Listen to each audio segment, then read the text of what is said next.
पाइन्छ किन नपाइन? तपाईले इन्जिनियरिङमा जुनसुकै पाउनुहुन्छ नि, मेकानिकलै हुनुपर्छ, गाडी नै हुनुपर्छ, मोटरै हुनुपर्छ भन्ने छैन।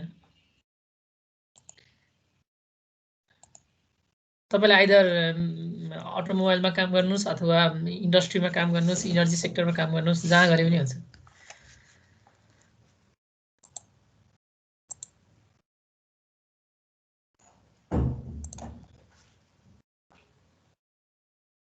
रेकर्ड गर्नुपर्छ। ओके, रेकर्ड भइसक्यो क्यारे ल।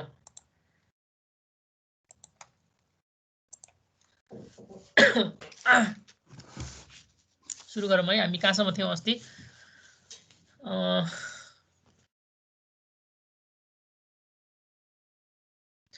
ओके, यो होइन, हेड मेजरमेन्ट र फ्लो मेजरमेन्ट है। यसको सबैभन्दा धेरै वेटेज भनेको तपाईँको हेड मेजरमेन्ट कसरी गर्न सकिन्छ र फ्लो मेजरमेन्ट कसरी गर्न सकिन्छ।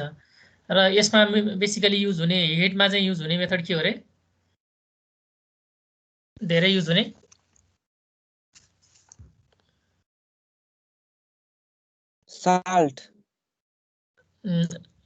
साल्ट गल्फ मेथड फ्लोमा, अनि हेडमा तपाईहरु हेड मेजर गर्नु पर्यो भने कसरी मेजर गर्नुहुन्छ? अब यति कुरा थाहा भइसक्यो। उसो हो सर, अहिले त उ हो के रे, जीपीएस।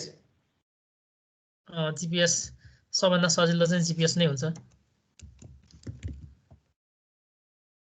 अब एकदम मोर एक्युरेट गर्नु पर्यो भने अब सिभिल सर्वे नै गर्नु पर्यो। जीपीएस को चाहिँ सर्टेन एरर हुन्छ। जीपीएस ले कसरी काम गर्छ थाहा छ नि हैन? मिनिमम एरर कति हुन्छ जीपीएस को? आइडिया भएन सर त्यो त।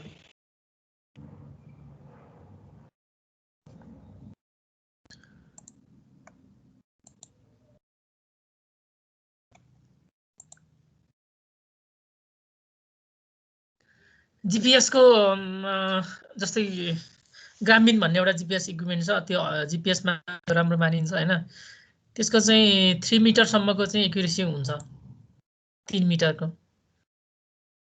तपाईले चाहिँ 100 मिटरको हेड मेजर गर्नुभयो भने त्यसमा 3 मिटरको चाहिँ सम्मको एक्युरेसी हुन्छ। भन्नुको मतलब मिनिमम पनि 3 मिटरको फरक हुन्छ। तर अब एक्ज्याक्ट चाहिने हो भने त अब हामीले चाहिँ फिल्ड सर्वे नै गर्नु पर्यो, सिभिल सर्वे नै गर्नु पर्यो। अझ त्यो भन्दा पनि डिटेल चाहिन्छ भने त टोपोग्राफिक सर्वे नै गर्नुपर्छ, टोपो म्याप भन्छ नि।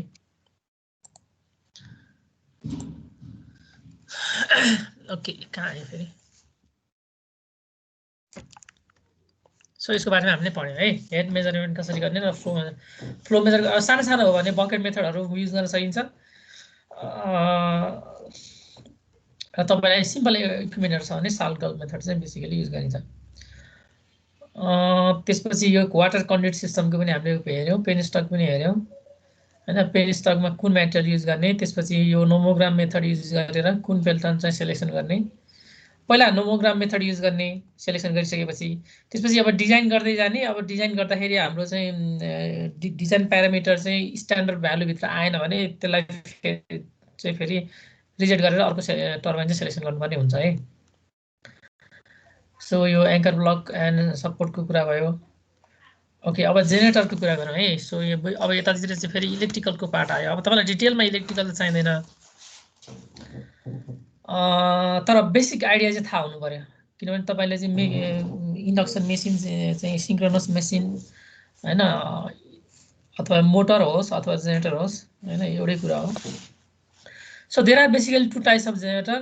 जेनेरेटरलाई अल्टरनेटर पनि भन्छ है। बेसिक डिफरेन्स छ अल्टरनेटर र जेनेरेटरमा। तपाईलाई थाहा छ के डिफरेन्स हो?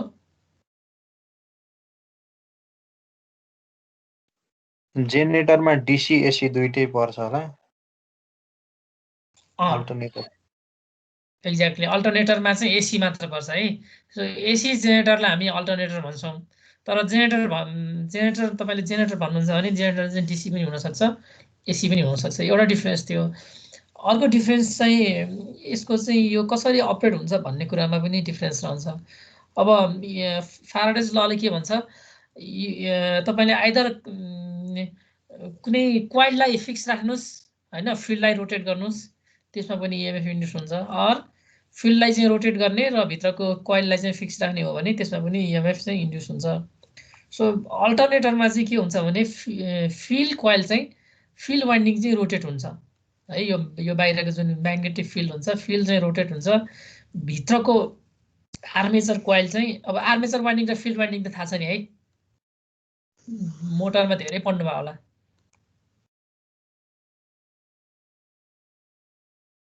यो भित्रको पार्ट चाहिँ आर्मेचर हुन्छ, बाहिरपट्टि चाहिँ जुन हामीले चाहिँ म्याग्नेटिक फिल्ड प्रड्युस गर्छ त्यो म्याग्नेटिक फिल्ड पनि पर्मानेन्ट म्याग्नेट पनि हुनसक्छ, तर बेसिकली पर्मानेन्ट म्याग्नेट चाहिँ हुँदैन, इलेक्ट्रोम्याग्नेट हुन्छ। त्यसलाई चाहिँ म्याग्नेटाइज गर्नको लागि पनि हामीले चाहिँ सर्टेन इलेक्ट्रिसिटी चाहिँ सप्लाई गर्नुपर्ने हुन्छ होइन। सो कुन चाहिँ घुम्ने कुन चाहिँ रोटेट गर्ने त्यो अनुसार पनि हामीले जेनेरेटर भन्ने हो कि अल्टरनेटर भन्ने हो, त्यसको पनि एउटा बेसिक डिफ्रेन्स छ। सो अल्टरनेटरमा चाहिँ फिल्ड वाइन्डिङ चाहिँ घुम्छ, द्याट इज म्याग्नेटिक फिल्ड चाहिँ रोटेट हुन्छ, भित्रको आर्मेचर कोइल चाहिँ फिक्स हुन्छ। र अब एउटा त अल्टरनेटर र जेनेरेटरको पार्ट भयो। त्यसपछि अब यो सिङ्क्रोनस र इन्डक्सनको बेसिक एकदम फन्डामेन्टल डिफरेन्स के हो?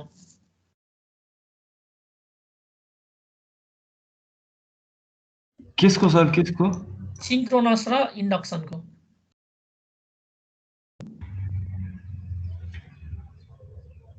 म्याग्नेटिक फिल्ड स्लिप भएन भनेदेखि सिङ्क्रोनस भयो, स्लिप भयो भने असिङ्क्रोनस भयो। एसिन्क्रोनस। उल्टो भयो नि त। हजुर अलि मिलेन होला। अब त्यो के हुन्छ? हेर्नुहोस् है यहाँनिर यो इन्डक्सन चाहिँ एउटा चाहिँ किन सिङ्क्रोनस भनेको मेन कुरा, सिङ्क्रोनस मिनिङ के हो? सिङ्क्रोनस किन भने त्यो रोटरको फ्रिक्वेन्सी त्यो उसको फ्रिक्वेन्सी भन्दा माथि जान सक्यो भने सिङ्क्रोनस हुन्छ। यदि ल्याग गर्छ भने इन्डक्सन हुन्छ, इन्डक्सन हुन्छ। त्यो भयो भने चाहिँ हेर्नुहोस् न, इन्डक्सन भनेको आसिङ्क्रोनस, सिङ्क्रोनस द्याट मिन्स यो भित्रको रोटरको स्पिड र हाम्रो जुन यसले जेनेरेट गर्ने जुन फ्रिक्वेन्सी छ सिग्नल भोल्टेजको फ्रिक्वेन्सी भन्नुहोस्। सो फ्रिक्वेन्सी र सिग्नलको इलेक्ट्रिकल सिग्नलको फ्रिक्वेन्सी र यसको भित्रको रोटरको स्पिड चाहिँ सेम भयो भने द्याट इज सिङ्क्रोनस हुने भयो। सेम हुने बित्तिकै सिङ्क्रोनस हुने भयो। यदि त्योभन्दा सिङ्क्रोनस स्पिडभन्दा माथि जान्छ भने चाहिँ एसिङ्क्रोनस भन्छ होइन, इन्डक्सन जेनेरेटर भन्छ। र इन्डक्सन चाहिँ बेसिकली लो पावर एप्लिकेसनमा युज हुने भयो र यो एकदम सिम्पल पनि हुन्छ। यसको अपरेसन एन्ड मेन्टेनेन्स कस्ट पनि कम लाग्छ। किन कस्ट कम लाग्छ भने यसमा चाहिँ इन्डक्सनमा चाहिँ कार्बन ब्रस स्लिप रिङहरू हुँदैन इन्डक्सनमा चाहिँ है। इन्डक्सन चाहिँ सेल्फ स्टार्टिङ हो, आफै स्टार्ट हुन्छ। अब यसको बारेमा त डिटेलमा त म यहाँ स्लाइडमा छैन है। जस्तै अब कुनै पनि हाइड्रो पावरमा मैले चाहिँ इन्डक्सन जेनेरेटर युज गरेको छु भने अब यो इन्डक्सनमा चाहिँ यो पहिला त फिल्ड क्रिएट गर्नु पर्यो नि होइन। यो मेसिनले अपरेट गर्नको लागि पहिला त यहाँ त पर्मानेन्ट म्याग्नेट त हुँदैन, इलेक्ट्रोम्याग्नेट हुन्छ। सो इलेक्ट्रोम्याग्नेटलाई त यहाँ मैले चाहिँ इलेक्ट्रिसिटी सप्लाई गर्नु पर्यो, that means magnetic field create गर्नु पर्यो।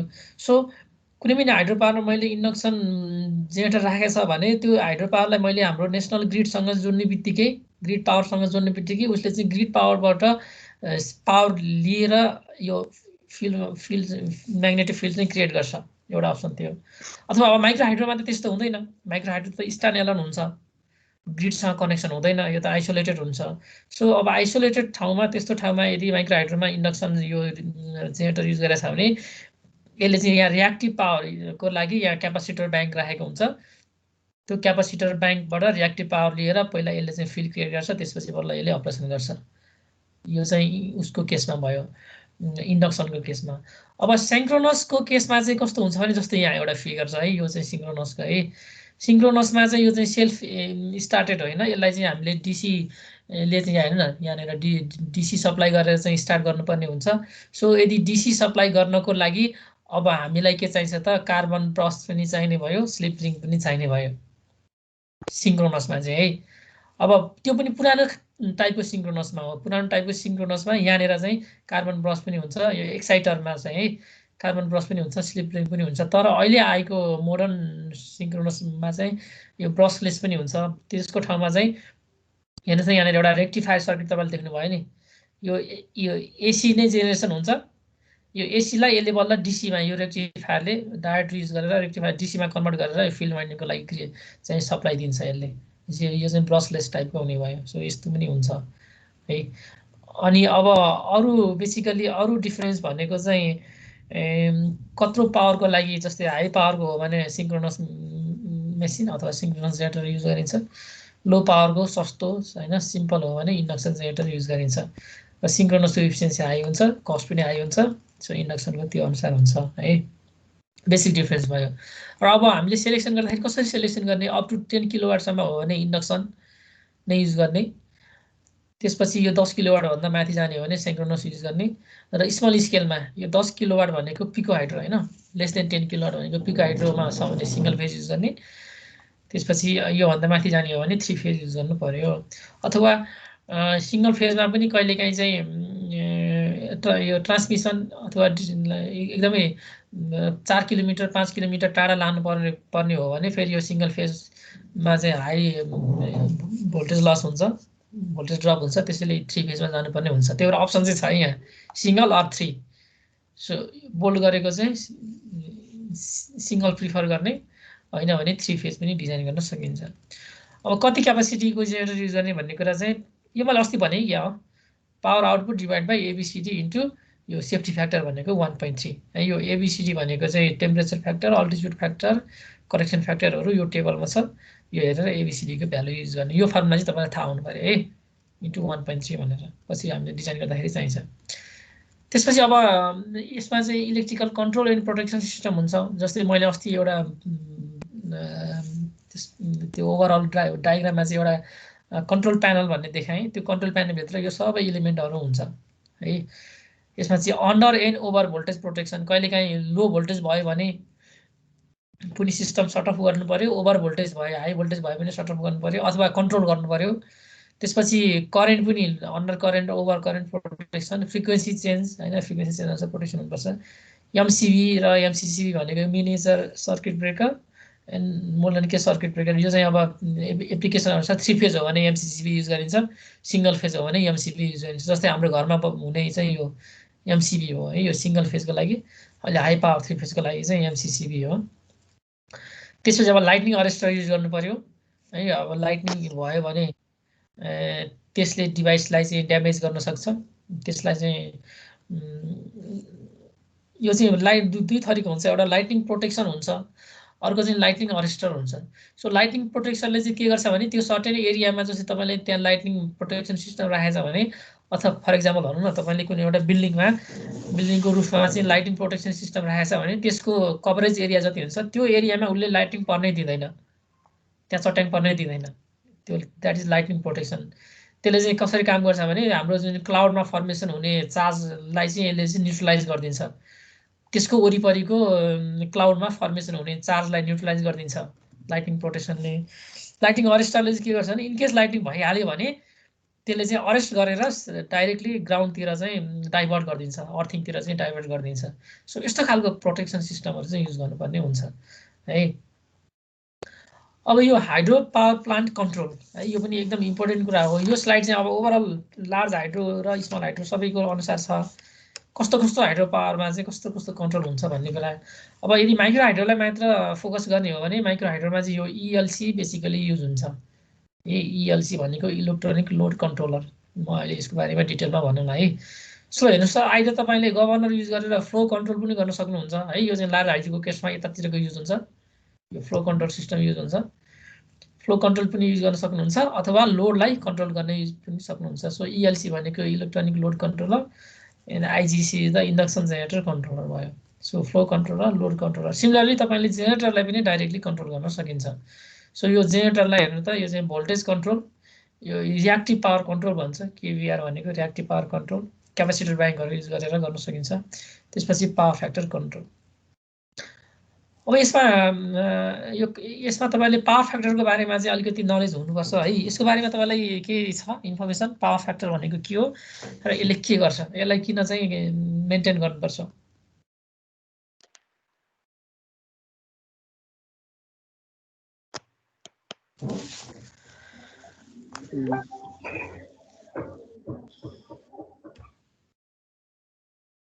पावर फ्याक्टर त्यो मसिनको पर्फर्मेन्स असर पार्छ सर। के कुराहरू थियो कि पावर फ्याक्टर मिलेन भने मसिनले ड्र गर्ने पावर यताउता के थियो सर, बिर्सिनु चाहिँ बिर्सेन, यस्तै अलिअलि मात्रै याद छ। रियल पावर र अपरेन्ट पावरको रेसियो रेसियो भनेको पावर फ्याक्टर भयो। अब यसलाई किन कन्ट्रोल गर्नुपर्छ हेर्नुहोस् है, पी भनेको एक्टिभ पावर है, किलोवाट, यसलाई चाहिँ किलोवाटमा मेजर गरिन्छ। पी कस्तो फर्मुला के हो, VI cos phi, यो cos phi भनेकै पावर फ्याक्टर भयो हैन, this is power factor. That means अब कुनै पनि लोडमा, जस्तै कुनै एउटा मोटर भन्नुहोस्, त्यो मोटरको पावर फिक्स हुन्छ, लोडको पावर फिक्स भयो, अनि भोल्टेज पनि अब सप्लाई भोल्टेज त फिक्स नै हुन्छ। जस्तै हाम्रो केसमा चाहिँ अब हाउसहोल्डको केसमा हेर्ने भने 220 भोल्टेज आयो हैन, लोड जति भयो नि भोल्टेज 220, त्यो यो पनि कन्स्टेन्ट हुन्छ, यो पनि कन्स्टेन्ट हुन्छ। भन्नुको मतलब अब यो करेन्ट र पावर फ्याक्टरको रिलेसन के हुन्छ हेर्नुहोस् त, current is inversely proportional to power factor, यस्तो हुन्छ। तपाईले यो है, द्याट मिन्स अब कुनै पनि सर्किटमा हेर्नुहोस् त, यो पावर फ्याक्टर कम भयो भने, पावर फ्याक्टर चाहिँ यदि क्लोज टु युनिटी छ भने म्याक्सिमम भ्यालु नै 1 हो हैन। यदि यो चाहिँ प्योरली रेसिस्टिभ लोड छ भने 1 हुन्छ हैन। अब चाहिँ क्यापासिटिभ अथवा इन्डक्टिभ छ भने यो लेस देन 1 हुने भयो हैन। प्राय चाहिँ इन्डक्टिभ लोड हुन्छ, इन्डक्टिभ लोडको पावर फ्याक्टर चाहिँ लेट्स से 0.9, यो चाहिँ ल्यागिङ अथवा लिडिङ भनेर पढ्यो होला। इन्डक्टिभ छ भने ल्यागिङ हुन्छ, क्यापासिटिभ छ भने लिडिङ हुन्छ। सो यसले के भन्छ त, कुनै पनि सर्किटमा यदि पावर फ्याक्टर चाहिँ घट्यो भने, पावर फ्याक्टर पुवर भयो भने, पुवर भयो भन्नुको मिन्स कम भयो भने 0.9 बाट लेट्स से 0.7 भयो अथवा 0.8 भयो भने के हुने रहेछ त, त्यो सर्किटमा पावर त सेम नै हो, भोल्टेज पनि सेम नै, सो त्यो सर्किटमा करेन्ट बढ्छ, त्यसले हाई करेन्ट ड्र गर्छ। तपाईको मोटर, जस्तै मोटरको केसमा हेर्नुहोस्, लो पावर फ्याक्टर भयो भने यसले हाई करेन्ट ड्र गर्छ। सो करेन्ट हाई भएपछि this is I square R लले के भन्छ त, जुल्स लले, यसमा चाहिँ एकदम धेरै हिट प्रोड्युस हुन्छ। हिट प्रोड्युस भएपछि अब तपाईको डिभाइस चाहिँ ड्यामेज पनि हुन सक्छ। जस्तै मोटर हो भने मोटर चाहिँ कोइल चाहिँ जल्न पनि सक्छ एउटा है, यो I स्क्वायर R ले हिट प्रोड्युस हुन्छ। अथवा यदि यो चाहिँ लाइन हो भने, ट्रान्समिसन लाइन अथवा केबल तारहरू हो भने धेरै हिट प्रोड्युस भएपछि के हुन्छ, त्यसको रेजिस्टेन्स पनि बढ्छ हो। रेजिस्टेन्स र टेम्परेचरको रिलेसन के हो, रेजिस्टेन्स बढ्छ हैन। रेजिस्टेन्स बढेपछि अब फेरि के हुने भयो त, फेरि पनि अर्को फेरि I स्क्वायर R झन् बढ्छ, रेजिस्टेन्स बढे नि, अनि झन् धेरै हिट प्रोड्युस हुन्छ भनेपछि यो यसको के हुन्छ त, यो चाहिँ रेसिप्रोकेटिङ इफेक्ट आउन जान्छ।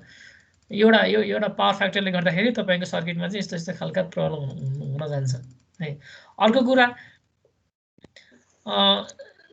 यो पावर फ्याक्टर चाहिँ कम भएपछि करेन्ट बढ्ने भयो। हेर्नुहोस् है, यहाँनिर यो सोर्स भयो, यो तपाईको लोड भयो है, यो हाइड्रो पावर भन्नुहोस्, सोर्स भयो, पावर हाउस, यो तपाईको घरमा हुने लोड, यो बिचको चाहिँ ट्रान्समिसन लाइन छ, केबलहरू छ। सो अब यो लोडले चाहिँ एकदमै कम पावर फ्याक्टरमा चाहिँ अपरेट गरिरहेछ भने यसले चाहिँ यहाँबाट हाई करेन्ट ड्र गर्ने भयो। हाई करेन्ट ड्र भन्नुको मतलब यसमा ड्रप हुने भोल्टेज पनि बढ्छ, भी ड्रप। ओम्स लले के भन्छ त, भी ड्रप भनेको IR हैन, यहाँ फ्लो हुने करेन्ट इन्टु अब यो कोइलको रेजिस्टेन्स। द्याट मिन्स करेन्ट बढ्यो भने यहाँ ड्रप हुने भोल्टेज पनि बढ्छ भनेपछि अब तपाईको लोडले पाउने भोल्टेज एकदमै कम हुन्छ। जस्तै लेट्स से यसले चाहिँ 220 भोल्टेज, 230 भनौँ न, 230 भोल्टेज सोर्सले जेनेरेट गरिराख, तपाईको यो तारमा नै भोल्टेज ड्रप चाहिँ लेट्स से 30 भोल्टेज चाहिँ ड्रप भयो भने अब तपाईको लोडले चाहिँ 200 भोल्ट मात्र पाउँछ, तपाईको घरको लोडले चाहिँ 220। सो यो लो भोल्टेजमा पनि तपाईको चाहिँ डिभाइसले चाहिँ राम्रोसँग काम गर्दैन। जस्तै लाइट हो भने, ट्युबलाइट हो भने चाहिँ एकदमै ब्लिङ्क गर्ने अथवा एकदम हुने हैन, यस्तो खालको हुन्छ है।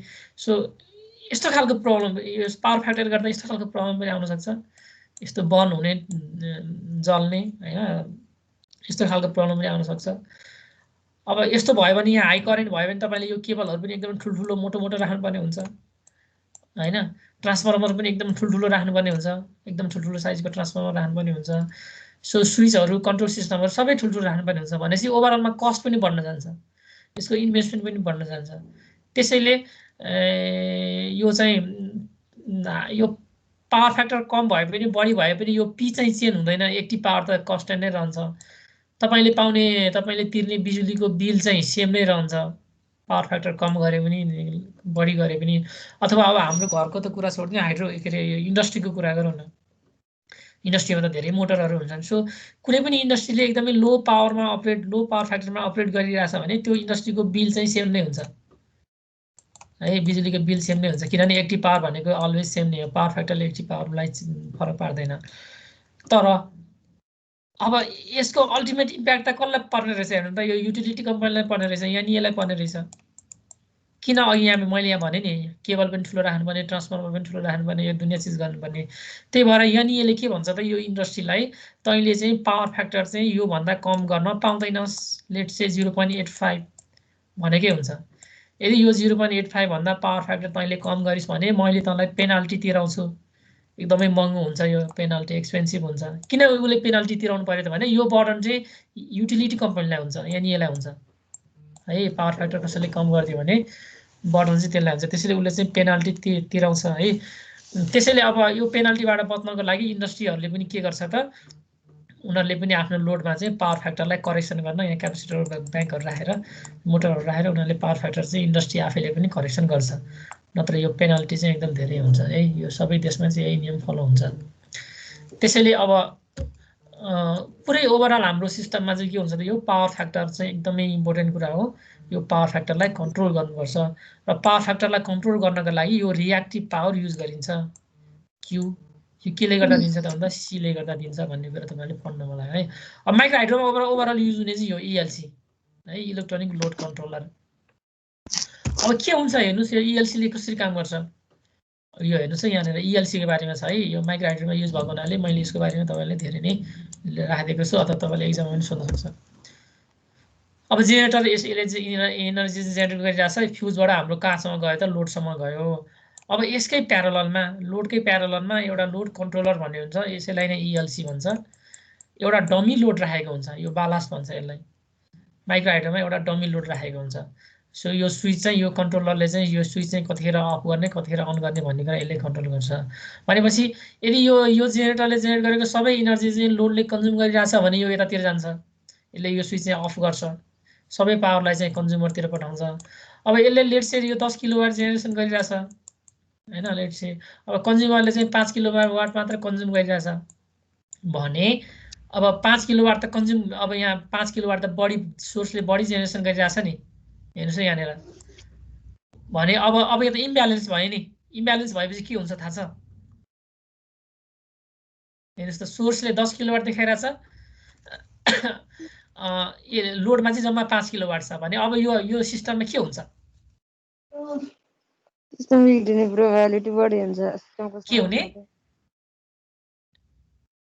हुने प्रोबेबिलिटी मैले सुनिन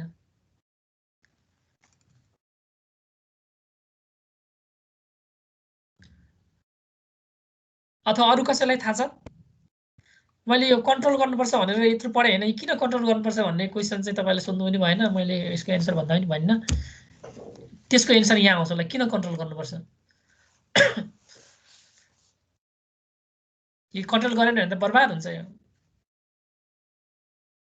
अब हेर्नुस् है यहाँ म भनिदिन्छु एकदम यसले सर्टेन लोडमा चाहिँ यो जेनेरेटर चाहिँ यहाँ भित्रको जेनेरेटर घुमिरहेछ यसको जेनेरेटरको जुन छ साफ्ट चाहिँ सर्टेन लोडमा चाहिँ घुमिरहेछ मानौ है ब्याक इएमएफ धेरै भएर अनि बन्द हुन्छ आफै जेनेरेटर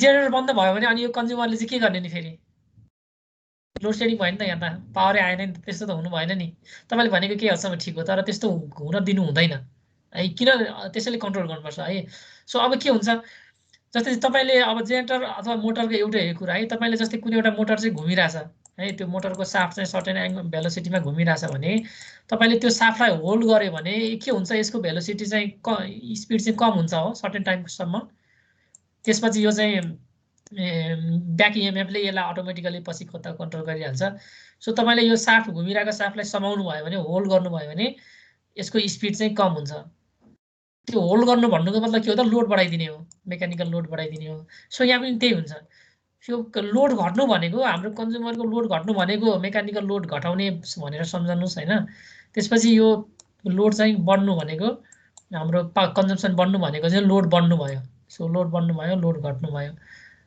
लोड घट्नु सो कुनै स्पिडमा घुमिरहेको हुन्छ तपाईले स्वाटै लोड घट्यो भने अब यसको यो स्पिड यति फास्ट हुन्छ कि यसले जेनेरेट गर्ने सिग्नल अब 50 हर्ज भन्दा बढी हुन जान्छ हामीले त 50 हर्जमा डिजाइन गरे हुन्छ नि यो अघि पनि भने मैले हैन सिन्क्रोनाइज स्पिड यदि हो भने 50-50 हर्जमा डिजाइन गरेको हुन्छ सो अब तपाईले स्वाट लोड घट्ने बित्तिकै यो यसको चाहिँ फ्रिक्वेन्सी एकदमै फास्ट हुन्छ सो तपाईको घरमा आउने सिग्नलको फ्रिक्वेन्सी चाहिँ 50 हर्ज भन्दा बढी हुन्छ सो यो 50 हर्ज प्लस माइनस 10% सम्म टोलरेबल हो हैन यो यतिसम्म स्ट्यान्डर्ड हुन्छ तर यो भन्दा बढी हुने बित्तिकै तपाईको घरको सबै डिभाइस चाहिँ ड्यामेज हुन्छ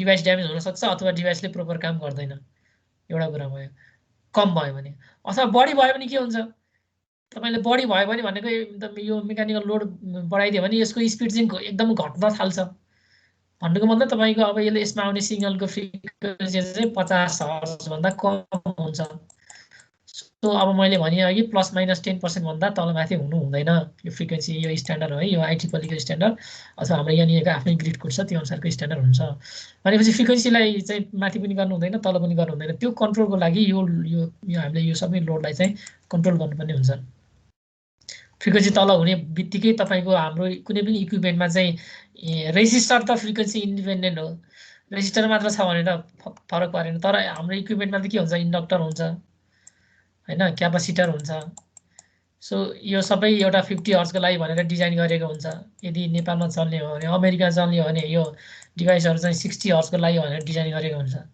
तपाईले 50 हर्जको लागि डिजाइन गरेको सिस्टममा तपाईले यो फ्रिक्वेन्सी तलमाथि गर्ने बित्तिकै यो क्यापासिटरको प्रोपर्टी इन्डक्टरको प्रोपर्टी सबै चेन्ज भइदिन्छ सर्किटमा सर्किट ड्यामेज पनि हुन सक्छ र अथवा सर्किटले प्रोपर फङ्सनिङ गर्दैन है सो त्यसको लागि चाहिँ अब यस्तो खालको लोड कन्ट्रोलर गर्नुपर्ने हुन्छ अब यो स्ट्यान्ड एलोन सिस्टममा चाहिँ यस्तो हुने भयो जहाँनेर ग्रिडमा कनेक्सन भएको छैन त्यहाँनेर चाहिँ यो बालास्ट लोड हुन्छ डमी लोड भनौँ न त्यो पावर हाउस भित्रै हुन्छ तर अब यदि ठुल्ठुलो हाइड्रो हो भने त्यसमा चाहिँ अब यो चाहिँ पुरै ग्रिडमा कनेक्सन हुने भयो त्यो चाहिँ ग्रिडको चाहिँ सप्लाई एन्ड डिमान्ड साइडलाई ब्यालेन्स गरेर लोड सेडिङ गरेर अथवा गभर्नर कन्ट्रोल गरेर हाइड्रो पावरको चाहिँ त्यसरी कन्ट्रोल हुन्छ है लार्ज भागको केसमा चाहिँ अब हेर्नुहोस् यसले कसरी काम गर्छ ELC ले यो सर्किट अघिकै भयो अब फर एक्जाम्पल सहित छ है यहाँनिर सप्लाई चाहिँ 20 किलोवाट छ है हेर्नुहोस् त यो एउटा चाहिँ मेन लोडमा गइरहेछ भनेको यो कन्ज्युमर लोडमा गइरहेछ त्यसपछि यो चाहिँ बालास्ट लोड भनेको त्यो हाइड्रो पावर माइक्रो हाइड्रोको डमी लोडमा गइरहेछ भने यदि सबै पावर चाहिँ मेन लोडले तानिरहेछ भने यो बालास्ट लोडलाई चाहिँ अफ गर्ने यो अफ है यसले no power to ballast load भनिरहेछ नि यो अब यो 20 किलोवाटमा हेर्नुहोस् त 12 किलोवाटले चाहिँ मेन लोडले कन्ज्युम गरिरहेछ भने बाँकी 8 किलोवाटलाई चाहिँ कहाँ गर्नु पर्यो त यो बालास्ट लोडमा ड्रप गर्नु पर्यो हेर्नुहोस् कहिले अन कहिले अफ गरिरहेछ नि सो ओभरअलमा 8 किलोवाट चाहिँ यता ड्रप गर्नु पर्यो 12 किलोवाट चाहिँ उतातिर जाने भयो अथवा कुनै कहिले काहीँ के हुन्छ एकदमै माइक्रो हाइड्रोमा त अब रातिको टाइममा त पुरै कन्जम्सन त एकदम जिरो पनि हुनसक्छ सो यस्तो केसमा कन्जम्सन चाहिँ जिरो छ भने सबै पावर चाहिँ कहाँ लस गर्नु पर्यो त यो 20 किलोवाट नै बालास्ट लोडमा चाहिँ लस गर्नु पर्यो सो यो भनेको पावर लस नै हो है बालास्ट लोडलाई चलाउने भनेको त्यो पावर लस नै हो सो स्ट्यान्ड एलोन सिस्टममा चाहिँ पावर लस हुन्छ यो ग्रिड कनेक्टेड हो भने यस्तो पावर लस चाहिँ हुँदैन बुझ्नु भयो है यो इम्पोर्टेन्ट कुरा है यो ELC र यो चाहिँ कसरी किन कन्ट्रोल हुन्छ कसरी कन्ट्रोल हुन्छ भन्ने हजुर ग्रिड कनेक्सनमै पनि हामीले हेर्ने हो भनेदेखि त नाइट टाइममा त ओभरअल नेपालभरि नै नाइट टाइम हुन्छ भनेपछि त ओभरअलमा लोड त घटेरै जान्छ होला नि त हैन त्यही त लोड घट्छ त्यहाँनिर यो कन्ट्रोल मेथड गभर्नर माइक्रो ठुल्ठुलो हाइड्रो पावरहरूमा चाहिँ यो गाइड विकेटहरू अथवा यो भेनहरू अथवा गभर्नर भनौँ न फोनै कन्ट्रोल हुन्छ के अथवा कुनै हाइड्रो पावरलाई जस्तै तपाईँले काठमाडौँको स्विचटारबाटै नेपालका चाहिँ जुनसुकै हाइड्रो पावरको पनि फ्लो कन्ट्रोल गर्न मिल्छ स्विचटारमा बसेरै है स्विचटार भनेको LDC सेन्टर हो लो डिस्प्याच सेन्टर अथवा तपाईँले कुलेखानीको अथवा तपाईँ कालीगण्डकीको चाहिँ 144 किलोवाट भन्नुहोस् सरी 144 मेगावाट भन्नुहोस् त्यो काठमाडौँबाटै अपरेसन हुन्छ द्याट मिन्स के हो त तपाईँले ओभरअल ग्रिडमा कनेक्सन भइसकेपछि सप्लाई र डिमान्डलाई चाहिँ कन्ट्रोल गर्न मिल्छ डिमान्ड कम भयो भने सप्लाई पनि कम गर्न मिल्छ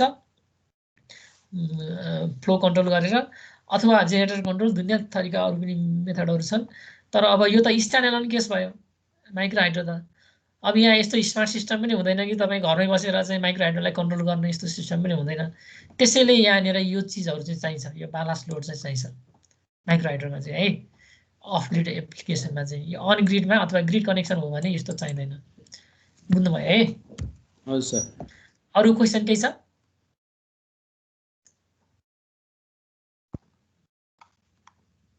पिएलसी थ्रु कन्ट्रोल हुन्छ है। त्यो चाहिँ अघि मैले भने नि काठमाडौँमा बसेर सबै कन्ट्रोल हुने भनेको पिएलसी भनेको पावर लाइन कम्युनिकेसन। तपाईँले ट्रान्समिसन लाइन जस्तै हाइवेमा चाहिँ ट्रान्समिसन लाइनहरू र अग्लो अग्लो ट्रान्समिसन लाइन देख्नुभयो भने यहाँनिर के हुन्छ, यो माथिपट्टि एउटा अर्थिङ वायर हुन्छ, त्योभन्दा त्यसको माथिपट्टि चाहिँ एउटा केबल हुन्छ, त्यो चाहिँ अप्टिकल फाइबरको केबल हो है। यो चाहिँ सबै ट्रान्समिसन लाइनबाट यहाँ चाहिँ इस्ट वेस्ट हाइवेमा नै यो चाहिँ अप्टिकल फाइबर केबलहरू छ भनेपछि त्यो ट्रान्समिसन लाइन जता जता गएको छ त्यहाँनिर पावर लाइन कम्युनिकेसनको लाइन पनि गएको हुन्छ क्या, त्यसलाई भन्छ पावर लाइन कम्युनिकेसन। पावर सँगसँगै कम्युनिकेसन पनि पठाउने।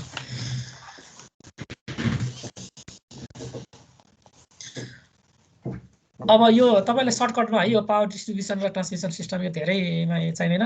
यो कुनै पनि अब माइक्रो हाइड्रो त बनाइयो, अब घर घरमा पनि पुर्याउनु पर्यो। त्यसको लागि के गर्नु पर्यो त, अब तपाईँले तार कत्रो राख्ने होइन, पोल कत्रो राख्ने, यो दुनियाँ चिजहरू हुन्छ। फेरि यो पनि अर्को महाभारतै छ। तर तपाईँले सिम्पल के बुझ्नुहोस् भने कुनै पनि वायरको साइज कसरी हुन्छ भन्दा ओम्स ल फर्मुला युज गरेर हुन्छ। This is V drop equals to IR. यो 10%सम्म भोल्टेज ड्रप हामीले गराउँ। द्याट मिन्स सप्लाई भोल्टेजले चाहिँ सप्लाई साइडमा चाहिँ जेटरमा 230 भोल्ट भनेर डिजाइन गरिन्छ र कम्तीमा चाहिँ हाम्रो चाहिँ घर घरमा चाहिँ 220 भोल्टसम्म आओस् भन्ने हिसाबले चाहिँ डिजाइन गरिएको हुन्छ होइन।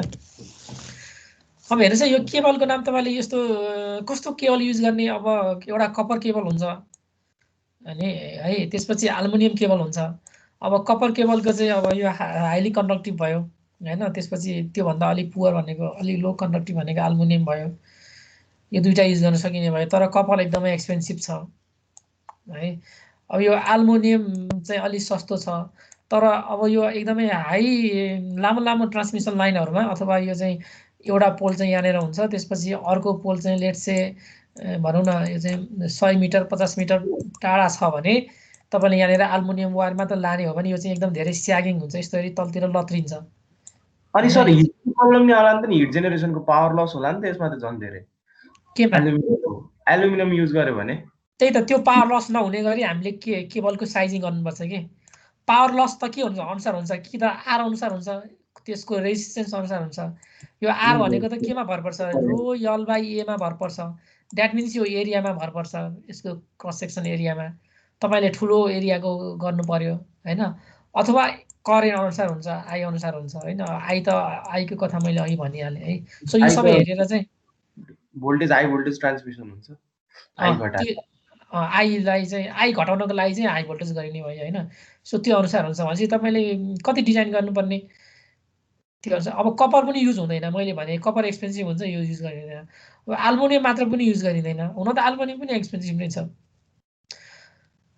र एल्युमिनियम मात्र युज गर्यो भने यसरी स्यागिङ हुनसक्छ, लत्रिन सक्छ तारहरू। एउटा पोलदेखि अर्को पोलसम्मको तारहरू लत्रिन सक्छ। अनि यहाँनिर चाहिँ अब प्लान्टहरूले चाहिँ बोट बिरुवाहरूले चाहिँ टच गर्न सक्छ, यो एकदमै रिस्की हुन्छ है, किनभने अब नेकेड तारहरू युज गरिन्छ। त्यसैले अब यस्तो केसमा चाहिँ तपाईँले यो ट्रान्समिसन अथवा डिस्ट्रिब्युसन अथवा तपाईँको घर घरमा आउने हेर्नुभयो भने यो यस्तो खालको कन्डक्टर युज हुन्छ। एउटा यसलाई एसिएसआर भन्छ, एल्युमिनियम कन्डक्टर स्टिल रिइन्फोर्स। बाहिर एल्युमिनियम हुन्छ है। यो कन्डक्टरको यहाँ फिगर छ कि छैन, रहेन रहेछ है। तपाईँले युमा हेर्नुहोस् है, गुगलमा हेर्नुहोस्। यसको चाहिँ के हुन्छ भने यस्तो खालका चाहिँ यो चाहिँ कन्डक्टरहरू हुन्छ होइन। सो यसको यो बाहिरको चाहिँ एल्युमिनियम हुन्छ, यो भित्रको चाहिँ एउटा कोर चाहिँ स्टिलको हुन्छ फलामको। यसले चाहिँ किन गरेको भने यसलाई रिइन्फोर्स गरेको, बलियो मजबुत बनाएको। जस्तै यो एउटा कन्डक्टरको क्रस सेक्सन एरिया मैले यसरी तपाईँलाई देखाएँ है। दिस इज अ कन्डक्टर है, यसलाई एसिएसआर भन्छ है। अब यो बाहिरको चाहिँ एल्युमिनियमको हुन्छ। अब यो कतिवटासम्म राख्ने भन्ने कुरा त्यो अब स्पेसिफिकेसन। यो भित्रको मेन पार्ट चाहिँ यो के हुन्छ त स्टिलको हुन्छ, यसले चाहिँ यसलाई चाहिँ स्ट्रङ बनाउने भयो। यस्तो खालको कन्डक्टर चाहिँ यो एसिएसआर कन्डक्टर भनेको यस्तो खालको कन्डक्टर युज हुन्छ। अब यो कन्डक्टरको नाम हेर्नुहोस् त कुन साइजको हुन्छ भन्ने कुरा यसरी यो जनावरको नामबाट राखिएको हुन्छ है। स्क्वाइरल अलिक सबसे सानो भनेको स्क्वाइरल है, सबभन्दा सानो साइजको स्क्वाइरल। साइजको मतलब मैले क्रस सेक्सन एरिया भनिरहेको छु है। जस्तै यहाँ हेर्नु 4 स्क्वायर mm।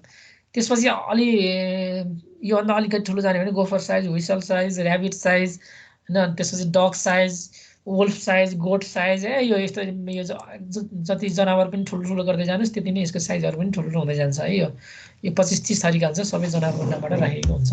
र एकदमै कमनली युज हुने भनेको चाहिँ यो डग, ऱ्याबिट यो कन्डक्टरहरू चाहिँ मोस्ट कमनली युज हुन्छ अनि सानो सानो एप्लिकेसनमा यो स्क्वायरल पनि युज हुन्छ किनभने यसको चाहिँ क्रस सेक्सन एरिया थोरै हुन्छ यसको करेन्ट क्यारिङ क्यापासिटी कम जस्तै हेर्नुहोस् त यहाँ के भन्छ यसले यसको स्क्वायरल केबलको करेन्ट क्यारिङ क्यापासिटी चाहिँ 76 एम्पियरसम्म रहेछ है तर डक केबलको करेन्ट क्यारिङ क्यापासिटी चाहिँ 205 एम्पियरसम्म हुन्छ भनेपछि कति करेन्टसम्म यसले क्यारी गर्ने त्यसपछि रेसिस्टेन्स हेर्नुहोस् त ओम पर किलोमिटर जति यो ठुलो गर्दै गयो त्यसको रेजिस्टेन्स चाहिँ कम हुँदै जान्छ हेर्नुहोस् त स्क्वायरलको चाहिँ 1 किलोमिटरको स्क्वायरल केबल हो भने यसको चाहिँ 1.374 ओम हुने रहेछ अब यही अनुसार भोल्टेज ड्रप हुने भयो तर 1 किलोमिटरको डक केबल हो भने यो चाहिँ 0.27 ओम मात्र छ यसको रेजिस्टेन्स कति थोरै हो त नि सर 1 किलोमिटरको जम्मा 1.3 रेजिस्टेन्स के भने तपाईले वेट हजुर सर रेजिस्टेन्स नै भनेको कति कम हो त 1 किलोमिटर वायरको ओहो त्यो त कम त हुन्छ त यो त तपाईले त यो त सर्ट सर्किट जस्तो भयो नि त यदि हाम्रो सानो स्मल सर्किटमा चाहिँ तपाईले वायर मात्र जोड्नु भयो भने त सर्ट सर्किट हो नि हजुर सर्ट सर्किट नहोस् भनेर यहाँ सानो रेजिस्टेन्स राखिन्छ तर अब रेजिस्टेन्स त कमै त हुन्छ नि कम नै हो यो कम नै हो तार मात्र भन्नेको त्यसको रेजिस्टेन्स एकदम कम हुन्छ यो त एसिएसआरको भयो तपाईँ अझ यहाँ कपर युज गर्नुहोस् एल्युमिनियम अझ अथवा सबैभन्दा बेस्ट कन्डक्टर कुन हो best silver sir silver use गर्नुहोस् अझ योभन्दा एकदम कम हुन्छ त्यसपछि गोल्ड होइन सिल्भर गोल्ड कपर एल्युमिनियम यिनीहरू चाहिँ बेस्ट कन्डक्टर हो त्यसरी वेट हेर्नुहोस् यसको हेर्नुहोस् त यो स्क्वायरलको 1 केजी 1 किलोग्राम सरी 1 किलोमिटर तारको वेट 50 केजी हुने रहेछ तर डकको हेर्नुहोस् त कति धेरै छ 394 केजी छ भनेपछि यसको क्रस सेक्सन एरिया पनि हाई हुने भयो हजुर अनि यो फरक फरक टाइपको केबलहरूको के भन्छ उ त एउटै त होला नि हैन एल्युमिनियमकै उ त होला नि हैन बाहिरबाट त बाहिरबाट त्यही नै हो अरु कुनै एलिमेन्टहरु त हालेको हुन्न नि हुँदैन यहाँ यो तपाईले यो एसिएसआर केबल हुन त अरु पनि के हुन्छ एबीसी केबल पनि हुन्छ है एबीसी भनेको चाहिँ यो एबीसी चाहिँ कस्तो केबल हो भने बाहिरपट्टि इन्सुलेसन हुन्छ एबीसी को चाहिँ है यो चाहिँ बाहिरपट्टि इन्सुलेसनै हुन्छ यदि अब एकदमै भिडभाडमा अथवा असन जस्तो ठाउँहरुमा चाहिँ यो एबीसी केबलहरु युज गर्नुपर्ने हुन सक्छ इन्सुलेसन हुन्छ तर यो एसिएसआर भनेको चाहिँ यो नेकेड केबल हो यसको चाहिँ इन्सुलेसन हुँदैन यसमा टच गर्नु हुँदैन है सो तपाईले एसिएसआर केबल युज गर्ने हो भने यो सबै एउटै नै हो यसको साइज मात्र कति फरक त्यो अनुसार मात्र हुन्छ क्रस सेक्सन एरिया अहिले मैले यहाँ बनाए जस्तो क्रस सेक्सन एरिया भनेको अब यो भित्रको यो सानो सानो छ नि यो कतिवटा राख्ने 6 वटा 12 वटा कतिवटा राख्ने त्यो अनुसारको हुन्छ है भनेपछि अब यो है अब बेसिकली तपाईले धेरै डिटेलमा नबुझ्नु फेरि कन्फ्युजन हुन्छ स्क्वायरल केबल यस्तो यस्तो हुने रहेछ जनावरको नामबाट हुने रहेछ भन्ने कुरा अथवा फर्मुला पनि छ यहाँ हेर्नुस् न यो निकाल्ने कसरी निक्लिन्छ यो भन्दाखेरि यहाँ एउटा सानो फर्मुला छ आर ओम पर किलोमिटर कसरी हुन्छ भन्दाखेरि 18.4 के बाइ यसको चाहिँ एरिया डिवाइड गर्यो अनि यो के भनेको चाहिँ कपरको लागि 1 एल्युमिनियमको लागि 1.6 र स्टिलको लागि 10 यसरी राखिन्छ है पछि यो हामी एउटा डिजाइनमा यो मैले कहीं कतै युज गरे हुनुपर्छ यो फर्मुला यदि यो टेबल तपाईलाई थाहा छैन भने यसको जस्तो स्क्वायरल केबलको चाहिँ कति हुन्छ यो भ्यालु थाहा छैन भने यो सिम्पल फर्मुला लगाएर निकाल्न सकिन्छ अब सिलेक्सन कसरी गर्ने एउटा सिलेक्सन गर्ने कि त अहिले मैले भने अनुसार भोल्टेज ड्रपको त्यो ओम्स लको यो फर्मुला लाएर गर्नु पर्यो अथवा यहाँ एउटा थम्ब रुल छ हैन यो थम्ब रुलले के भन्छ भने स्ट्यान्डर्ड भनेको 10% हो यो 10% भन्दा बढी भोल्टेज ड्रप हुनु हुँदैन जस्तै यसले के भन्छ किलोवाट किलोमिटर एउटा निकाल्ने जस्तै तपाईको 5 किलोवाटको हाइड्रो पावर छ माइक्रो हाइड्रो छ यसको चाहिँ डिस्टेन्स चाहिँ जस्तै यो भिलेज देखि हैन कन्ज्युमर देखि यो पावर हाउस सम्मको डिस्टेन्स है यो भनेको चाहिँ ट्रान्समिसन भनौं न यो चाहिँ कन्ज्युमर भयो यो चाहिँ पावर हाउस भयो सो यहाँको डिस्टेन्स चाहिँ लेट से 2 किलोमिटर छ भने तपाईले के गर्नु पर्यो किलोवाट किलोमिटरको प्रोडक्ट निकाल्नु पर्यो भनेपछि यो कति आयो त 10 आयो लेट से यहाँ आयो 10 आयो है जस्तै अहिले यहाँ 9 भनेर देखाइरा छ ठीक छ त्यसपछि अब कति पर्सेन्ट सम्म भोल्टेज ड्रप गर्ने यदि 6% गर्ने हो भने 6% बाट तार लाइन तान्नु पर्यो 8% बाट गर्ने हो भने 8% बाट तान्नु पर्यो हैन 10% बाट गर्ने हो भने 10% बाट यसरी लाइन तान्नु पर्यो भनेपछि यो त्यसरी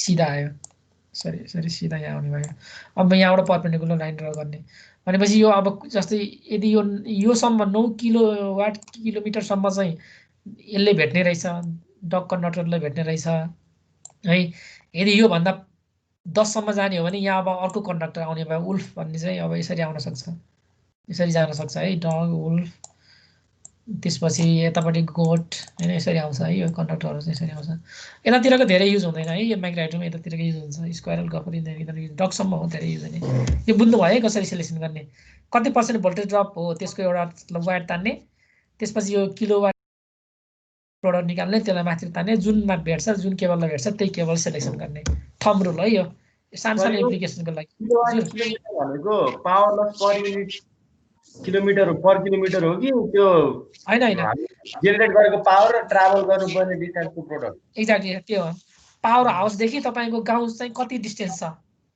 पावर हाउस भने डिस्टेन्स छ मिटर है यो ट्रान्समिसन लाइन नै भन्नुस् न अहिलेलाई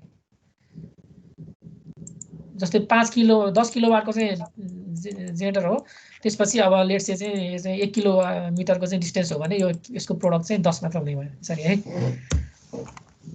सर करेन्ट रेटिङ बढी भएको राम्रो हो कि कम भएको राम्रो हो करेन्ट रेटिङ त कम भएको राम्रो के को करेन्ट रेटिङ अब त्यो पनि हुन्छ है फेरि हजुरको चाहिँ अब पहिला स्लाइडमा थियो पहिलाको स्लाइड देखाउनु त एकचोटी पहिलाको स्लाइड भनेको त्यो डगको करेन्ट रेटिङ समथिङ थियो नि स्क्विरलको गोफरको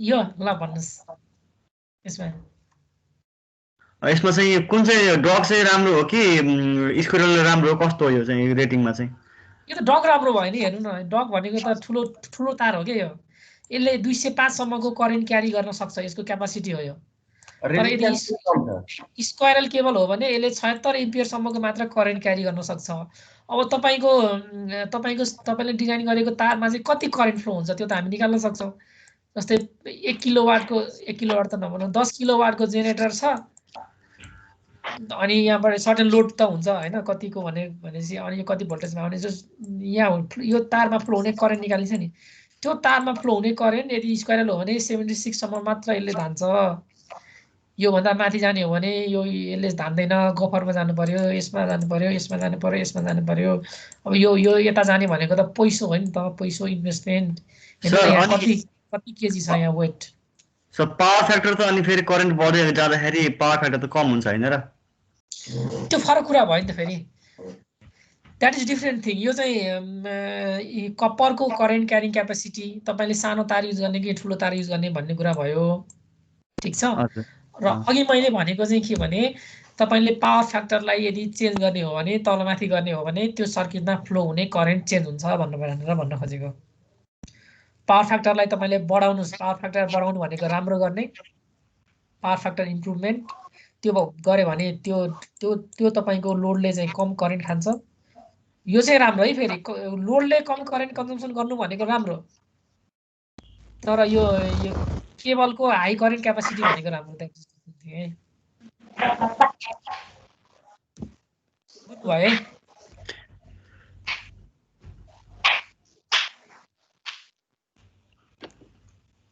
अब यस्तो हुन्छ ट्रान्समिसन डिस्ट्रिब्युसन सिस्टम यहाँ तपाईले पोलमा हेर्नुस् के चीज हुन्छ ट्रान्सफर्मर हुन सक्छ ग्राउन्ड केबल हुन सक्छ अनि फेज हुन सक्छ न्यूट्रल हुन सक्छ हैन न्यूट्रललाई चाहिँ माथि राखिन्छ यसलाई हट वायर पनि भन्छ है फेजलाई चाहिँ हट वायर भन्छ है यो अब सामान्य कुराहरु भयो ट्रान्सफर्मर अब के छ यहाँ सबै कुराहरु छ ओके अब यति चीज गरिसकेपछि अब तपाईलाई चाहिँ माइक्रो हाइड्रोको ओभरअलमा साइज कति हुने रहेछ डिजाइन कति हुने रहेछ केबल कति गर्ने रहेछ इलेक्ट्रिकल डिजाइन प्यारामिटर पनि थाहा भयो सर्वे पनि थाहा भयो अब यो पनि थाहा भयो है अब यो वाटर टर्बाइनको लागि चाहिँ अब तपाईले पढिसक्नु भएको छ है यो चाहिँ हजुर एक स्लाइड अगाडि आउनु न यो के हो सर यस्तो तार दिस इज डिस्ट्रिब्युसन सिस्टम यो त बाहिरतिरको हैन र कुनै एउटा मैले यस्तो नर्थ अमेरिकातिर यस्तो युज गर्छ यानी हो र कसरी थाहा भयो तपाईलाई यो पोलमा यो सानो ट्रान्सफर्मर राखेको हुन्छ नि यिनीहरुको त्यो दुई तीनवटा घर छुट्टाएर राख्दो रहेछ ए हाम्रो चाहिँ ठ्याक्कै एउटा ढिक्कै हुन्छ नि एउटा उसको लागि भनेर यो जस्तै अब यो पोल पनि अब पुरानो चाहिँ काठको पोल यो तपाईले हेर्दाखेरि काठको पोल जस्तो देखियो हैन काठको पोल थियो अहिले काठको पोललाई चाहिँ रिप्लेस गरेर चाहिँ स्टिलको पोल नै राख्ने भन्ने सिस्टम छ है सो पोल कत्रो डिजाइन गर्ने मेन कुरा त त्यो हुन्छ पोल चाहिँ 9 मिटरको गर्ने हो कि 11 मिटरको गर्ने हो कि होइन कति गर्ने, त्यसपछि यो पोललाई कति गाड्नुपर्छ, 1/6 गाड्नुपर्छ है स्ट्यान्डर्ड।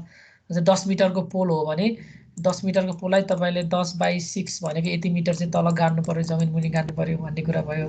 त्यसपछि अब यो के राख्ने पोलमा, ग्राउन्डको न्युट्रलको लाई कहाँ राख्ने लोकेसन, त्यसपछि हट वायर अथवा फेजलाई कहाँ राख्ने, ट्रान्सफर्मरलाई कहाँ राख्ने, यो ट्रान्सफर्मरको यो चाहिँ फ्युज है, यसलाई चाहिँ ड्रप आउट फ्युज भन्छ है, यसको फ्युजको नाम चाहिँ अब तपाईँले यो धेरै डिटेलमा चाहिँदैन।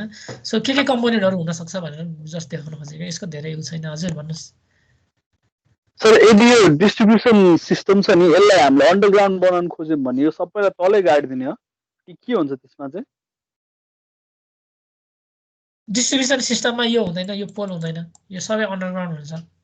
अब काठमाडौँमा हुँदैछ त्यो, त्यही सर, त्यो भ्यालीमा अब कसरी गर्छ सर? यो कसरी गर्छ भनेको त्यो के भन्छ म्याग्नेटिक फिल्ड क्रिएट गर्छ नि अब जुन यो वायरहरूले, अनि त्यो चाहिँ के भन्छ माथि गरेको ठिक हो कि अन्डरग्राउन्ड गर्दाखेरि चाहिँ ठिक हो? अब यस्तो हुन्छ, अहिले चाहिँ एकदमै कम्प्लिकेटेड एकदमै एडभान्समा चाहिँ प्राय लार्ज सिटीहरूमा सबै अन्डरग्राउन्ड नै गर्छ डिस्ट्रिब्युसन सिस्टमहरू है। किनभने अब जस्तै हाम्रो जस्तो न्यु रोडतिर असनतिर हेर्नुहोस् तपाईँले यो तारहरूको यो एकदमै होइन कम्प्लिकेटेड तपाईँले यस्तोहरू देख्न पाउनुहुन्छ। ठुल्ठुलो सिटीहरूमा सबै अन्डरग्राउन्ड नै गर्छ र त्यस्तो तपाईँले भनेको के अरे उसको म्याग्नेटिक इन्टरफेरेन्सको त्यो ऊ धेरै हुँदैन यसमा, क्यान्सिलेसन हुन्छ नि त, फिल्ड इफेक्ट क्यान्सिलेसन हुन्छ। र अन्डरग्राउन्ड भनेको चाहिँ एकदमै एक्सपेन्सिभ भयो, अपरेसन मेन्टेनेन्स कस्ट नै एकदमै यसको हाई हुन्छ। जस्तै कुनै प्रब्लम आयो भने यसको चाहिँ एक्जाम्पल भनेको तपाईँहरूलाई कहाँ थाहा छ भने नेपालमा माडी थाहा छ, चितवनको माडी, तपाईँ कोही हुनुहुन्छ चितवनतिरको? छु नि सर, माडी त यही हो पश्चिमतिर। ए हो। सो चितवनको चाहिँ यो माडी नगरपालिका चाहिँ त्यहाँ म पनि गएको छु है, त्यहाँ मिनी ग्रिडको सर्वे गर्नलाई। सो यो चाहिँ ऊ नेसनल पार्क हुँदै चितवन नेसनल पार्क हुँदै जानुपर्ने हुन्छ होइन, यहाँनिर नेसनल पार्क हुँदै यो यतापट्टि चाहिँ चितवन भयो, नेसनल पार्क हुँदै जानुपर्ने हुन्छ यहाँ माडीमा। त्यहाँ अहिलेसम्म ग्रिड पुगेको छैन, बिजुली पुगेको छैन। अब यहाँ सोलर मिनी ग्रिड राख्ने भनेर अहिले त्यहाँ काम भइरहेछ है। अब त्यो बिचमा यहाँनिर चाहिँ अब यो यसमा चाहिँ यो तारलाई चाहिँ त्यहाँ अन्डरग्राउन्ड गरेर एकपल्ट लग्यो विद्युत प्राधिकरणले यो नेसनल पार्क रिजनमा है। यहाँ किन यहाँ रुख काट्न पाइँदैन, केही पनि गर्न पाइँदैन, यहाँनिर तपाईँले पोलहरू पनि राख्न मिल्दैन, बाङ्गोटिङ्गो हुन्छ। यहाँ गाडीहरू पनि यो बाटो रुखलाई छेलेर यसरी जान्छ, गाडीहरू जान्छ है। सो यो अन्डरग्राउन्ड त गरेछ, तर यहाँ अहिले सुरुमा एकचोटि यहाँ इनागुरेसन पनि गऱ्यो, एकचोटि काम पनि गऱ्यो। यहाँ रिपिटेडली प्रब्लम आएर अहिले यो पुरै यो चाहिँ काम गरिरहेछन्, यसले धेरै प्रब्लम आइरहेछ। अन्डरग्राउन्ड गर्न पनि अप्ठ्यारो होला नि त हैन, बिचमा छुट्यो भने के भयो, सर्ट भयो भने त्यही त, त्यसलाई डिटेक्सन गर्न एउटा हुन त मेसिन हुन्छ यहाँमा के अरे माथिबाट डिटेक्सन गर्न मिल्छ, तर यो के हो भने कम्प्लिकेटेड सिस्टम हुन्छ क्या, एक्सपेन्सिभ पनि हुन्छ। त्यसैले यो यस्तो सानोमा यो जरुरी यो यस्तो गरिरहनु जरुरी छैन। तर अब ठुल्ठुलो लार्ज सिटीहरूमा त अब अन्डरग्राउन्ड नगरिकन अब हाइवेहरू त सबै अन्डरग्राउन्ड हुन थालिसक्यो होइन। अब त्यसको ट्रान्समिसन लाइनहरू पनि डिस्ट्रिब्युसन लाइनहरू पनि अन्डरग्राउन्ड नै हुन्छ।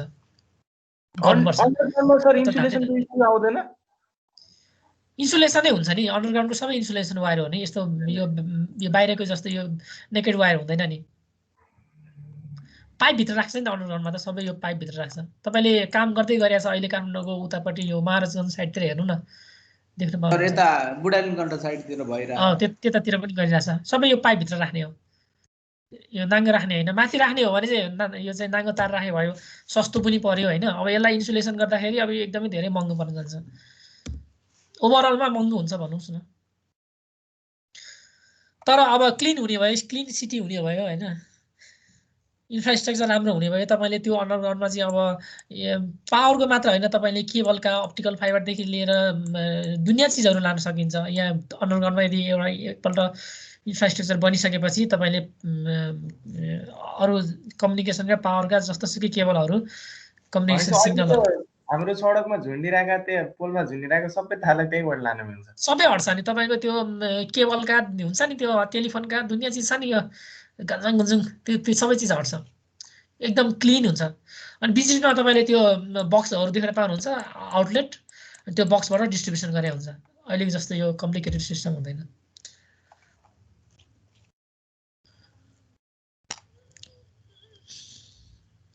So water turbine converts energy in the form of falling water into rotating shaft. अब यसको बारेमा मैले तपाईले के भन्नु पर्यो हैन, यसको बारेमा कुरा गरिसके। इम्पल्स हुन्छ, पेल्टन टर्गो र क्रस फ्लो धेरै युज हुने यो नेपालमा माइक्रो हाइड्रोमा दिस हैन, क्रस फ्लो पनि छ, यो टर्गो पनि छ। अब यो डिजाइन अनुसार कुन हुन्छ, यो सिलेक्सन क्राइटेरिया के हो र यसको धेरै क्राइटेरिया छ है। तपाईले नोमोग्राम अनुसार पनि गर्न सक्नुहुन्छ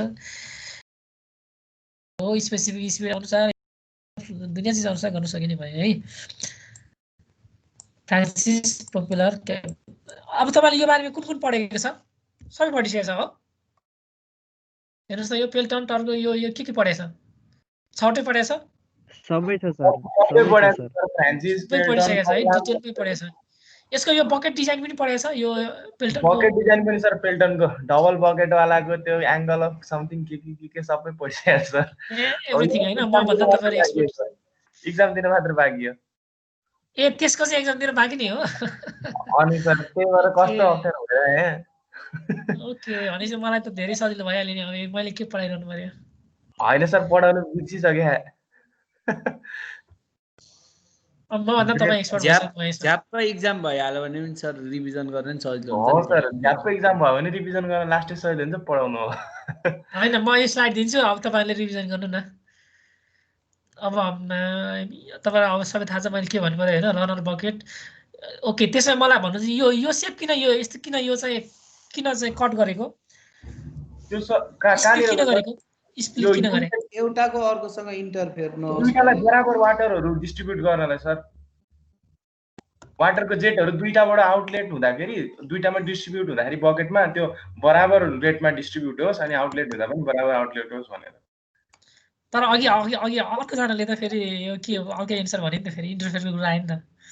अर्को त्यो काट्ने कटको भन्नु भएको पछाडिको हैन, यो स्प्लिट रेट चाहिँ मैले स्प्लिट रेट सोधे, किन स्प्लिट गरे?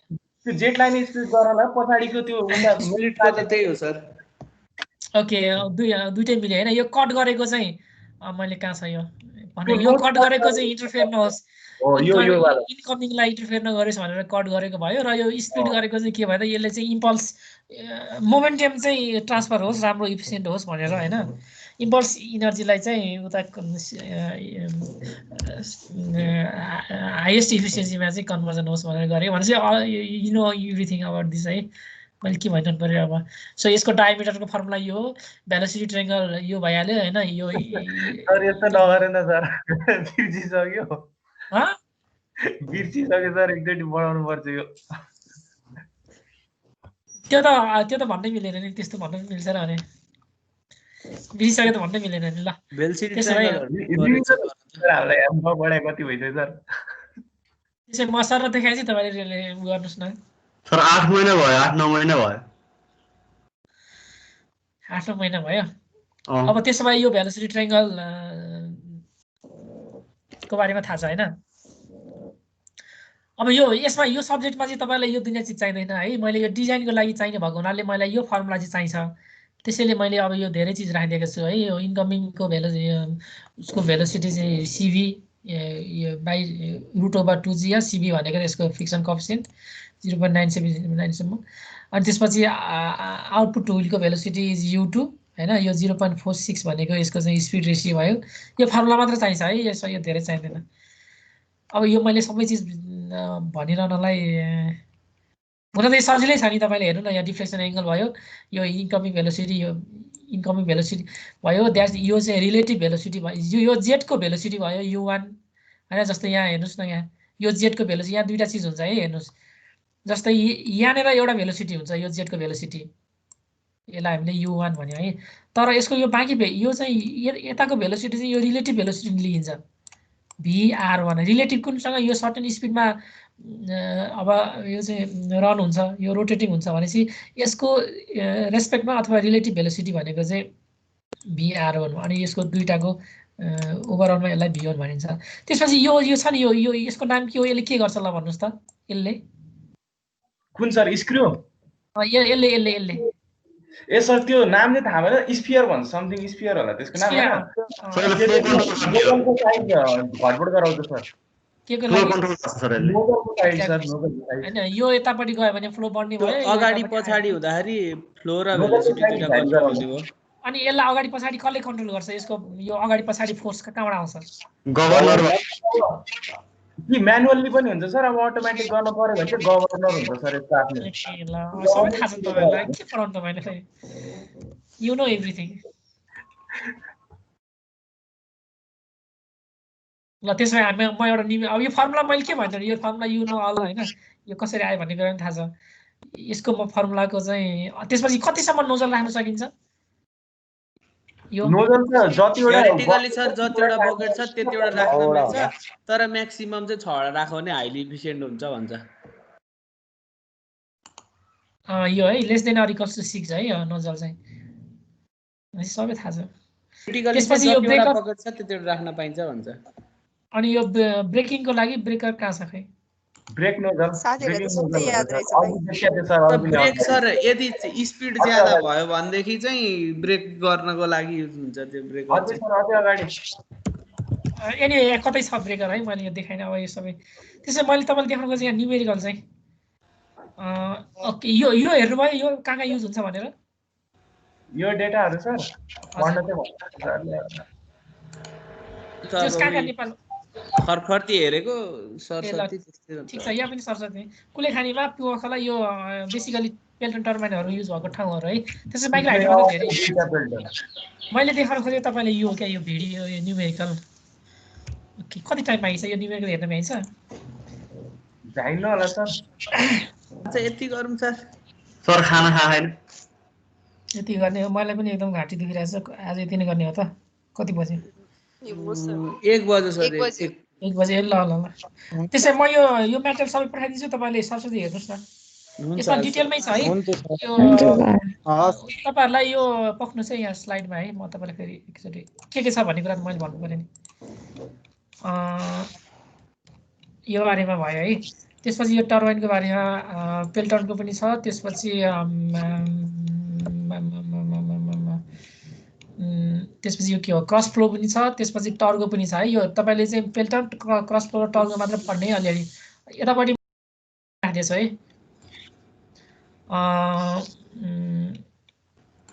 यो फ्रान्सिस टर्बाइनहरु पनि राखिदिएको छु है यो नोटमा चाहिँ छ यो तपाईलाई यसमा चाहिँ चाहिँदैन है माइक्रो हाइड्रोमा चाहिँ माइक्रो र स्मलमा चाहिँ किन चाहिँ पेल्टन के अरे इम्पल्स युज हुन्छ त्यसपछि कस्तो टर्बाइन युज हुन्छ किन युज हुन्छ त्यसको बारेमा चाहिँ तपाईले पढ्ने है यो अब प्रोपेलर यिनीहरु पनि तपाईलाई इच्छा लाग्छ भने हेर्नुस् अथवा यो पुरानै नोटहरु पनि तपाईसँग हुनुपर्छ सो यति कुरा छ है म यो सबै तपाईलाई आज प्रोभाइड गर्छु